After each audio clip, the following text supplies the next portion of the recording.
이제 오늘 우리에게 주신 하나님 말씀 함께 나누겠습니다. 오늘은 이사야서 9장 8절부터 21절까지 말씀 함께 봅니다. 주께서 야곱에게 말씀을 보내시며 그것을 이스라엘에게 임하게 하셨은즉 모든 백성 곧 에브라임과 사마리아 주민이 알 것이오늘 그들이 교만하고 완악한 마음으로 말하기를 벽돌이 무너졌으나 우리는 다듬은 돌로 쌓고 뽕나무들이 지켰으나 우리는 백향목으로 그것을 대신하리라 하는도다. 그러므로 여호와께서 르신의 대적들을 일으켜 그를 치게 하시며 그의 원수들을 격동시키시리니 앞에는 아람 사람이요 뒤에는 블레셋 사람이라.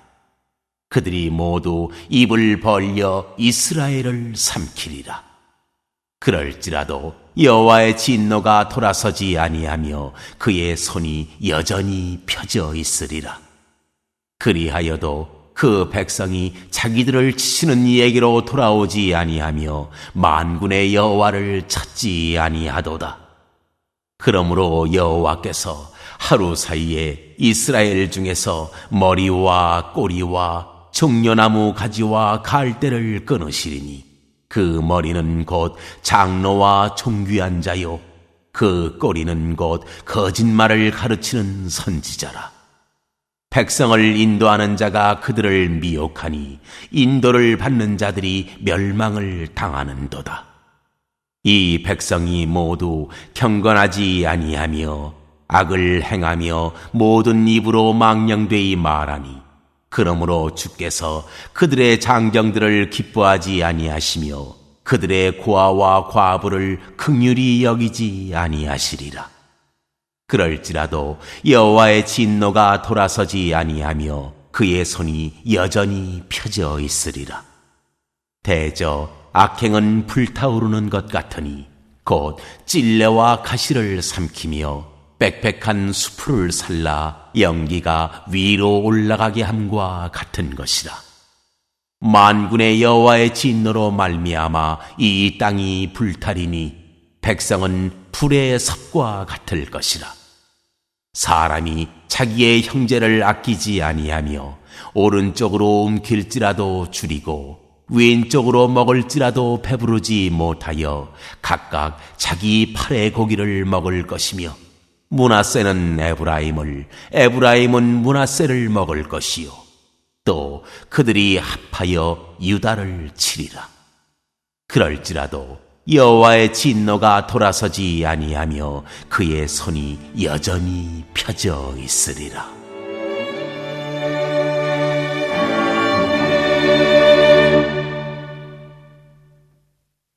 이사야서 9장 8절부터 21절까지의 말씀은 북왕국 이스라엘이 받을 심판에 관한 말씀입니다. 특별히 오늘 말씀을 보니까 그 북이스라엘이 심판을 받게 되는 결정적인 원인, 이유가 뭐냐? 교만함이라고 말합니다. 8절, 9절을 다시 한번 같이 읽어봅니다. 시작. 주께서 야곱에게 말씀을 보내시며 그것을 이스라엘에게 임하게 하셨은즉 모든 백성 곧 에브라임과 사마리아 주민이 알 것이오늘 그들이 교만하고 완악한 마음으로 말하기를. 그들이 교만하고 완악한 마음을 가지고 있다라고 얘기합니다. 여러분, 하나님이 가장 싫어하는 것 두 가지가 교만과 우상숭배입니다. 교만은 하나님보다 자기를 높이는 삶의 태도이고 우상숭배는 하나님보다 다른 것을 더 사랑하고 좋아하는 것입니다. 오늘 저와 여러분의 인생 가운데 하나님보다 내 생각이 앞서지 않기를 축복합니다. 하나님의 계획보다 나의 계획이 앞서지 않기를 소망합니다. 그리고 또 하나, 하나님보다 더 사랑하는 그 무엇이 없게 되기를 소망합니다. 하나님보다 돈을 더 사랑하면 돈이 나의 우상이고 하나님보다 자녀를 더 사랑하면 자녀가 나의 우상이 됩니다. 하나님보다 앞서지도 않고 하나님보다 더 사랑하는 것도 없는 오직 내 인생 가운데 하나님이 중심이요 하나님을 가장 사랑하는 사람으로 살아가는 하나님의 종들이 될 수 있기를 간절히 축복합니다.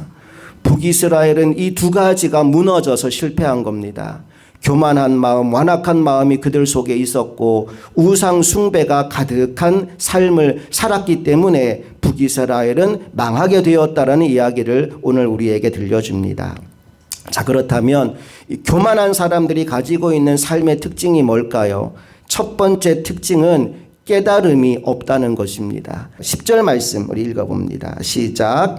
벽돌이 무너졌으나 우리는 다듬은 돌로 쌓고 뽕나무들이 찍혔으나 우리는 백향목으로 그것을 대신하리라 하는도다. 보세요. 벽돌이 무너졌대요. 그리고 뽕나무가 찍혔대요. 말하자면 삶의 위기가 찾아온 겁니다. 인생 가운데 문제가 생긴 거예요. 그러면 빨리 깨닫고 하나님께 돌아와서 회개해야 하는데 그들에게 뭐가 없느냐? 깨달음이 없는 겁니다. 하나님이 주시는 경고의 사인을 대수롭지 않게 생각하는 거예요. 그러면서 자기 자신의 힘으로 이 상황을 돌파해 나가려고 합니다. 그래서 이렇게 말하는 거죠. 벽돌이 무너졌어? 다듬은 돌로 쌓으면 되지 뭐. 뽕나무가 찍혔어? 백향목으로 하면 되지 뭐. 마치 뭐와 같으냐 하면 보릿고개 이야기를 들려주면서 아이에게 쌀이 없어서 밥을 못 먹었다 하니까 라면 끓여 먹으면 되지 뭐 이렇게 얘기하는 거랑 마찬가지예요. 하나님이 지금 그들을 치시는데 깨달음이 없다는 겁니다. 교만한 사람은 하나님이 사인을 주셔도 깨닫지를 못합니다. 여러분, 작은 사인에도 민감하게 하나님이 지금 나에게 이런 사인을 주시는구나 깨달을 줄 아는 겸손한 사람 될 수 있기를 소망합니다. 언제 우리가 겸손해지느냐? 기도할 때 겸손해집니다. 기도하지 않으면 내 생각대로 해요. 그래서 깨달음이 없습니다. 그런데 기도하면 하나님 마음이 우리 안에 전달됩니다. 그래서 겸손하게 순종하고 때로는 내 마음을 돌이키고 때로는 주님이 인도하는 길로 담대하게 나아가는 그 삶을 살아가게 되는 것입니다. 오늘 이 새벽에도 여러분에게 하나님이 주시는 깨달음이 임하게 될 수 있기를 간절히 소망합니다. 그런가 하면 연결되는 이야기인데 교만한 사람들의 두 번째 특징이 뭐냐? 그것은 자기 자신의 힘을 맹신한다는 것입니다. 내가 지금 이 문제를 다 해결할 수 있다. 하나님이 도와주지 않아도 나는 할 수 있다라는 생각을 품게 된다는 겁니다. 그래서 삶의 위기를 대수롭지 않게 여기고 지나가는 거죠. 여러분, 그런데 하나님의 심판이라고요. 자신의 힘으로 그것을 피하거나 이겨내는 것은 불가능한 일입니다. 11절과 12절을 다 같이 읽어봅니다. 시작. 그러므로 여호와께서 르신의 대적들을 일으켜 그를 치게 하시며 그의 원수들을 격동시키시리니 앞에는 아람 사람이요 뒤에는 블레셋 사람이라 그들이 모두 입을 벌려 이스라엘을 삼킬지라. 그럴지라도 여호와의 진노가 돌아서지 아니하며 그의 손이 여전히 펴져 있으리라. 도무지 빠져나갈 곳이 없도록 앞뒤 좌우에서 공격이 들어옵니다. 그런데 그 상황에서도 하나님이 진노의 손을 거두지 않고 있대요. 여러분, 하나님이 무엇을 원하셔서 이러고 계시는 걸까요? 그들이 이제라도 깨닫고 겸손히 회개하여 돌아오기를 원하시기 때문에 그 손을 계속 펴고 있는 겁니다. 그런데 너무나 안타까운 교만한 사람들의 세 번째 특징, 그들은 절대 회개하지 않는다는 거예요. 아무리 힘들고 어려워도 하나님께 두 손 두 발 들고 돌아오지 않는다는 겁니다. 13절 말씀으로 가봅니다. 13절 시작. 그리하여도 그 백성이 자기들을 치시는 이에게로 돌아오지 아니하며 만군의 여호와를 찾지 아니하도다. 그리하여도 그 백성들이 자기를 치시는 하나님에게로 돌아오지 않았더라. 한마디로 매를 더 벌고 있는 거죠. 자, 그들의 상황이 이제 더 심각하고 더 힘들어지게 되는데 14절과 15절 말씀으로 한번 가볼게요. 시작. 그러므로 여호와께서 하루 사이에 이스라엘 중에서 머리와 꼬리와 종려나무 가지와 갈대를 끊으시리니 그 머리는 곧 장로와 존귀한 자요 그 꼬리는 곧 거짓말을 가르치는 선지자라.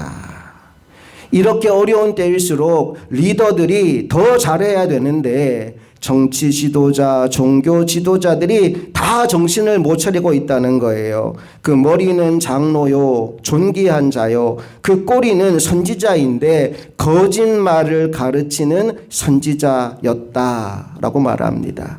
소경이 소경을 인도하면 둘 다 구덩이에 빠지듯이 지도자들이 영적 분별력을 잃어버리고 나니까 그 백성들을 모두 멸망의 길로 끌고 가고 있더라. 이 얘기를 하고 있는 거죠. 16절 볼까요?